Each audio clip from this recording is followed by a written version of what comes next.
కాల్చాడు. దానికి సంబంధించిన సాక్ష్యాలు ఉన్నాయి. జగన్మోహన్ రెడ్డిని కలిసిన 32 రోజుల తర్వాత జత్వానీ మీద ఆంధ్రప్రదేశ్లో కేసు నమోదైంది.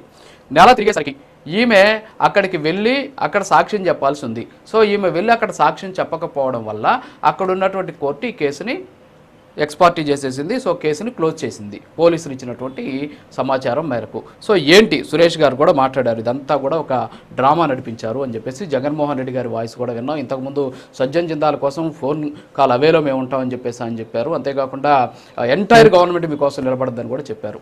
ఏమంటారు? ఉన్నటువంటి సభ్యులందరికీ నమస్కారం అండి. అంటే నిజంగా సురేష్ గారు చెప్పినట్టు ఇదంతా కూడా డ్రామానే. అయితే జగన్మోహన్ రెడ్డి గారు క్రియేట్ చేసిన డ్రామాగా మేము భావిస్తాం. ఎందుకంటే జగన్మోహన్ రెడ్డి గారిని సజ్జన్ జిందాల్ గారు కలిసిన తర్వాత జరిగినటువంటి పరిణామాలు మనం పరిశీలించినట్లయితే, ఎవరైతే ఈ జత్వానీ మీద ఇక్కల విద్యాసాగర్ అనే వ్యక్తి కేసు పెట్టారో, తన ఆస్తిని తప్పుడు డాక్యుమెంట్ అమ్మేద్దామని చెప్పి ఇప్పుడు ప్రయత్నం చేస్తున్నారు. ఆయన ఏదైతే కేసు పెట్టారో కేసుని రిజిస్టర్ చేసే 2 రోజుల ముందే మరి పిఎస్ఆర్ ఆంజనేయులు గారు ఆయనకున్నటువంటి ఊహాజనిత శక్తులతో మరి మానవ అతీంద్రియ శక్తులన్నీ ఉపయోగించుకుని 2 రోజులు ఎఫ్ఐఆర్ కాపీ క్రియేట్ అయ్యే 2 రోజుల ముందే ఆయన ఫ్లైట్ టికెట్లు కొని విశాల్ గున్ని గారు నేను పోలీసు టీం అందరినీ కూడా ముంబై పంపించినటువంటి పరిస్థితి. ఇది ఖచ్చితంగా మనకి ఇది ఒక్క పాయింట్ గమనిస్తేనే ఇది ఖచ్చితంగా ఒక డ్రామాగా మనకి అర్థం అవుతుంది. అయితే ఇందాక మనం సురేష్ గారు చెప్పిన మాటలు పరిశీలించినట్లయితే, జగన్మోహన్ రెడ్డి గారు ఒక పారిశ్రామికవేత్తకి హామీ ఇచ్చారని చెప్పారు. అయితే జగన్మోహన్ రెడ్డి గారు లాంటి హామీలు చాలా మందికి చాలా ఇచ్చారు. అటువంటి హామీల్లోనే నిన్న లిక్కర్ కేసులో ఒక పెద్ద మనిషి రాజకేశ్ రెడ్డి దొరికి ఆయన పూర్తి ఆధారాలతో సహా నేను తెలియజేస్తానని అంగీకార పత్రం మీద సంతకం పెట్టడం తప్ప ఆయన అన్ని చెప్పేశాడు. కాబట్టి ఇటువంటివన్నీ కూడా మనం పరిశీలించినట్లయితే, అలాగే విశాల్ గున్ని ఎవరైతే డీసీపీగా ఉన్నారో ఆయన కూడా తన వాంగ్మూలంలో క్లియర్ గా చెప్పారు, నేను వైజాగ్ ట్రాన్స్ఫర్ అయినప్పటికీ కూడా పిఎస్ఆర్ ఆంజనేయులు గారు నన్ను సీఎం క్యాంప్ ఆఫీస్కి పిలిచి అక్కడ నేను రిలీవ్ చేయాలి అంటే నువ్వు ఈ టాస్క్ కంప్లీట్ చేయాలని చెప్పారు, ఆదేశించారు. కాబట్టే నేను ఇన్వెస్టిగేషన్ టీమ్ లో లేకపోయినప్పటికీ కూడా నేను ముంబై వెళ్ళటం జరిగిందని ఆయన క్లియర్ గా చెప్పడం జరిగింది. అదే విధంగా ఒకసారి మనం గమనించినట్లయితే ఇదంతా కూడా ఫ్యాబ్రికేటెడ్ అని చెప్పడానికి స్పష్టమైనటువంటి ఆధారం ఏంటి అంటే, 2018 సంవత్సరంలో ఎవరైతే విద్యాసాగర్ అనే వ్యక్తి ఈ జత్వానికి మధ్య ఒక అగ్రిమెంట్ జరిగిందని చెప్పి 2018లో అగ్రిమెంట్ జరిగిందని చెప్పేసి ఒక ఫ్యాబ్రికేటెడ్ డాక్యుమెంట్ ని ఈ నాయకులు వైసీపీ నాయకులు కానివ్వండి, అలాగే గతంలో ఉన్నటువంటి ప్రభుత్వ పెద్దలు ప్రొడ్యూస్ చేయడం జరిగింది. అయితే దాంట్లో ఏం మెన్షన్ చేశారంటే, విద్యాసాగర్ 50 లక్షలు తీసుకున్నాడు కాబట్టి ఆ డబ్బులు కట్టలేకపోయారు కాబట్టి ఈ భూమిని బదలాయి చేస్తున్నట్టుగా ఒక 2018 సంబంధించిన డాక్యుమెంట్ ఇచ్చారు. అందులో ఎవరైతే ఈ జత్వాని 2020లో కొన్నటువంటి ఫ్లాట్ అడ్రస్ ఇచ్చారు. అంటే వీళ్ళకి మానవాతీంద్రియ శక్తులు ఉన్నాయా అని కూడా మేము అడుగుతా ఉన్నాం. మామూలు మనుషులు అయితే ఊహించలేరు.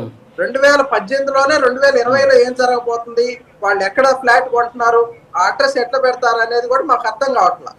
వీళ్ళే దీనికి సమాధానం చెప్పాలి.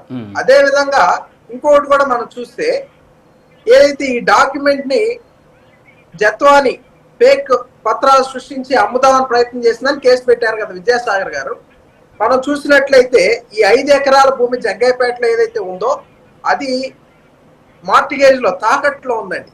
అది ఈసీ చూస్తే అర్థం అవుతుంది. అసలు ఈసీలో తాకట్లో ఉన్నట్టు చూపిస్తే ఎక్కడా కూడా రిజిస్ట్రేషన్ అవ్వదు.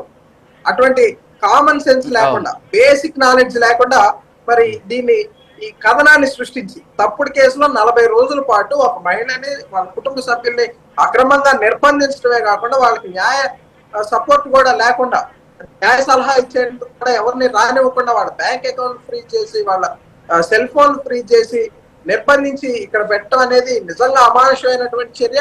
దీన్ని కట్టడి చేయడానికి భవిష్యత్తులో ఇటువంటివి పునరావృతం కాకుండా ఇది ఒక గుణపాఠంగా ఉండాలనే ఉద్దేశంతోనే రాష్ట్ర ప్రభుత్వం చర్యలు తీసుకుని మరి 3 ఐపీఎస్ అధికారులు దీంట్లో ఈ కేసులో మరి చేర్చి వాళ్ళకి అందరికీ కూడా నోటీసులు ఇస్తే 2 కోర్టుకు వెళ్ళి యాంటిసిపేటరీ బెయిల్ తెచ్చుకున్నారు. ఇందాక సురేష్ గారు ఒక మాట చెప్పారు, మిగతా 2కి బెయిల్ వచ్చింది, అయినా పిఎస్ఆర్ ఆంజనేయులు గారిని అరెస్ట్ చేశారు. అంటే పిఎస్ఆర్ ఆంజనేయులు గారికి నిజంగా తన మీద నమ్మకం ఉండి తను తప్పు చేయలేదని భావించి ఆయన కూడా కోర్టును ఆశ్రయిస్తే బెయిల్ వస్తుందో రాదో తర్వాత విషయం. కానీ ఆయన అక్కడ కోర్టును ఆశ్రయించకుండా నన్ను ఎవరో ఏమి చేయలేరు అనే ఒక ధీమాతో ఆయన ఉన్నాడు కాబట్టి ఖచ్చితంగా ఆయన తప్పు ఉందని తేలింది, అరెస్ట్ చేసి ఎంక్వైరీ జరుగుతా ఉంది. ఎంక్వైరీలో కూడా అనేక విషయాలు బయటపడినటువంటి పరిస్థితి ఉంది. అయితే జగన్మోహన్ రెడ్డి గారు ఎవరైతే సజ్జన్ జిందాల్కి ఒక హామీ ఇచ్చారో జస్ట్ ఫోన్ కాల్ అవే అని, జగన్మోహన్ రెడ్డి గారు ఫోన్ వాడరు కాబట్టి మరి ఆ ఫోన్ కాల్ చేసే వ్యక్తి కూడా ఆ లింక్ కూడా తెలిస్తే ఖచ్చితంగా ఈ తీగంతా కూడా కదులుతుందని మేము కూడా భావిస్తా ఉన్నాం. మరి అదే విధంగా ఈ స్కిల్ కేసుతో, ఈ లిక్కర్ స్కామ్ తో కూడా మనం చూసుకున్నట్లయితే గతంలో చంద్రబాబు నాయుడు గారిని అనేకమైనటువంటి ఫ్యాబ్రికేటెడ్ కథనాలు సృష్టించి స్కిల్ కేసులో అరెస్ట్ చేసినటువంటి పరిస్థితి ఉంది. అది కక్ష సాధింపు అంటే. అంతేగాని మేము ఈ రోజు ఏ కేసు పెట్టినా కూడా, మరి ఏ ఆధారాలు మేము చూపించినా కూడా అవన్నీ కూడా పక్కాగా మేము చూపిస్తా ఉన్నాం తప్ప గతంలో అన్ని కోట్లు ఉన్నాయని చెప్పి, ఇన్ని కోట్లు ఉన్నాయని చెప్పి తప్పుడు ఆధారాలు సృష్టించి మరి చంద్రబాబు నాయుడు గారిని అక్రమంగా 53 రోజుల పాటు జైల్లో నిర్బంధిస్తే ప్రజావేశం మరి వచ్చి ఈ రోజు రాష్ట్రంలో ప్రభుత్వం మారేటువంటి పరిస్థితి వచ్చింది. దానికి పవన్ కళ్యాణ్ గారి సహకారం కానివ్వండి. ఇటువంటి పరిస్థితుల్లో ప్రభుత్వం మారింది. అయినప్పటికీ కూడా వైఎస్ఆర్ కాంగ్రెస్ పార్టీ తన నైజాన్ని మార్చుకోకుండా ఇంకా ఇటువంటి వాస్తవాలు వక్రీకరించినటువంటి విధానాలను తెలియజేస్తూ తమ బుద్ధిని కూడా వాళ్ళు ఈ సందర్భంగా వక్రంగా ప్రదర్శిస్తా ఉన్నారని మేము తెలియజేస్తా ఉన్నాం. ఎందుకంటే ఇక్కడ ఒక చిన్న విషయాన్ని మేము తెలియజేస్తా ఉన్నాం. ఎవరైతే ఈ రాజ్ కసిరెడ్డిని ముందు పెట్టి మరి నెలకి సుమారుగా 60 కోట్ల రూపాయలు మద్యం కేసు ద్వారా, మద్యం స్కామ్ ద్వారా వీళ్ళు సమకూర్చుకుని తమ పార్టీకి 3,500 కోట్ల రూపాయలని సమకూర్చుకున్నటువంటి పరిస్థితిని కూడా మనం చూసాం. అంటే రాష్ట్రంలో మద్యాన్ని నిషేధిస్తామని చెప్పి ఒక మోనోపోలీ సృష్టించి ఆ మోనోపోలీ ద్వారా మరి తమ పార్టీకి ప్రయోజనం చేస్తున్న రాష్ట్రానికి 18,000 కోట్ల రూపాయలు ప్రజాధనాన్ని రానివ్వకుండా చేసినటువంటి వైఎస్ఆర్ కాంగ్రెస్ పార్టీ నాయకులు నిన్నగా మొన్న మిథున్ రెడ్డి గారికి నోటీసులు ఇస్తే ఆయన కూడా చెప్తా ఉన్నాడు ఇదంతా కూడా ఫ్యాబ్రికేటెడ్ కేసు, దీంట్లో ఎక్కడ కూడా వాస్తవాలు లేనప్పుడు మరి పెద్దిరెడ్డి రామచంద్రారెడ్డితో ఉన్నటువంటి పాత కక్షల నేపథ్యంలోనే చంద్రబాబు నాయుడు ఆ కుటుంబాన్ని టార్గెట్ చేశాడు అనేది జగన్మోహన్ రెడ్డి గారు వాదన. ఏమంటారండి? అంటే ఒకటండి, ఆ కుటుంబాన్ని పాత కక్షల నేపథ్యంలో టార్గెట్ చేస్తే 2014 నుంచి 19 దాకా కూడా టార్గెట్ చేయాలి కదా. మరి ఆనాడు కూడా ఆయన శాసనసభ్యుడిగానే ఉన్నాడు కదా. ఆనాడు చేయనటువంటి ఈ రోజు ఎందుకు వస్తా ఉన్నాయి అంటే ఇవన్నీ కూడా పూర్తి సాక్ష్యాధారాలతో వీళ్ళు చేసినటువంటి తప్పులన్నీ కూడా మేము ఎండగడతా ఉన్నాం. కాబట్టి ఈరోజు ఇటువంటి కార్యక్రమాన్ని వైఎస్ఆర్ కాంగ్రెస్ పార్టీ తీసుకుని తప్ప ఇందులో ఏమాత్రం కూడా వాస్తవం లేదు. ఎందుకంటే నిజంగా దాంట్లో వాస్తవం లేకపోతే రాజ్ కసిరెడ్డి ఎందుకు పారిపోవాలని ప్రయత్నం చేస్తాడు? ఆయన గోవా నుంచి హైదరాబాద్ వస్తే హైదరాబాద్ లో అరెస్ట్ చేశారు. సిట్ ఎంక్వైరీకి వస్తున్నాను అని అక్కడ ఆయన కొన్ని కల్పితమైనటువంటి మాటలు చెప్పాడు. కానీ మరి సిట్ ఎంక్వైరీకి వచ్చేవాడు హైదరాబాద్ నుంచి చెన్నై వెళ్ళడానికి విమాన టికెట్లు ఎందుకు కొన్నాడు?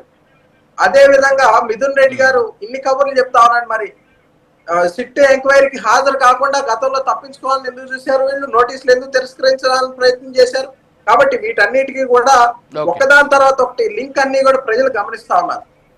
కక్షపూరితమైన కేసులన్నీ కూడా వైఎస్ఆర్ కాంగ్రెస్ పార్టీ ఆనాడు పెట్టింది అని కూడా ఈరోజు తెలుగుదేశం పార్టీ కానీ జనసేన పార్టీ ప్రతినిధులకి బాగా తెలిసినటువంటి విషయం. గత 5 సంవత్సరాల్లో అమరావతిలో కానివ్వండి, అదేవిధంగా వివిధ ప్రజా వ్యతిరేక విధానాల పట్ల తెలుగుదేశం కానీ జనసేన కానీ ఇతర పక్షాలు పోరాటం చేసినప్పుడు అనేక కేసులు పెట్టి అక్రమంగా పెట్టి ఇవాటికి కూడా కోర్టు వాయిదాలకు వెళ్తా ఉన్నటువంటి పరిస్థితి ఉంది. కాబట్టి వైఎస్ఆర్ కాంగ్రెస్ అరెస్ట్ భయంతోనే ఇవన్నీ కూడా జరుగుతాయని తెలియజేస్తాం. రాయపాటి గారు గుడ్ మార్నింగ్ అండి. బాగా ఆలస్యమైంది మీ దగ్గరకు వచ్చేసరికి. సో ఓవరాల్గా ఏంటి, జగన్మోహన్ రెడ్డి గారిని ఫస్ట్ టైం చూస్తున్నాం, మరి మొత్తం కూడా పొలిటికల్ అడ్వైజరీ కమిటీ చేతిలో పెట్టినటువంటి పరిస్థితి ఏంటి? అరెస్ట్ భయమేనా లేకపోతే బాధ్యత ఇప్పుడు గుర్తుకొచ్చిందే ఆ పార్టీ అధినేతకి? గుడ్ మార్నింగ్ సార్, మీకు ప్యానెల్లో ఉన్న పెద్దలకి వీక్షకులకి నమస్కారం సార్. మొదట